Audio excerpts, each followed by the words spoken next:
So, here's my take. I'm giving this episode a solid 10 out of 10. But there were a few things that I didn't particularly like. First, let's talk about those endings. Sophia going back to Arkham is a fate worse than death for her. I mean, going back to the place where she lost it all? That's brutal. But there's a glimmer of hope for her as Selina Kyle reaches out. And then there's Oz, crowning himself the king of crime. You can see all the former second-in-commands and overlooked underlings now taking charge of their own gangs, all under Oz's rule. Then, we get the moment everyone's been waiting for. Okay, maybe a bit predictable, but I called it.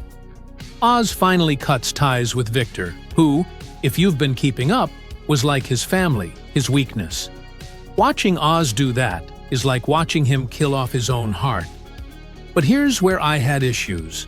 After this, we see Oz slipping into a more twisted psychological state, dressing up his escort, Eve, as his mother to hear the words he'll never hear from his real mom.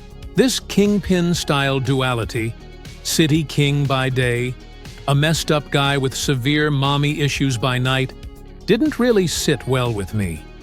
Personally, I wanted to see a ruthless monster emerge after Victor's death, not this psychologically broken version.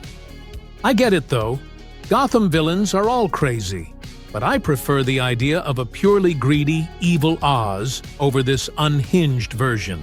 And the big connection to the Batman 2? The bat signal? Honestly, that felt a bit disappointing. We knew Batman wouldn't appear, but I was hoping for at least a hint about who the next villain might be, or if Penguin himself would take center stage. The signal was too vague for a direct tie-in, probably my least favorite part of the episode.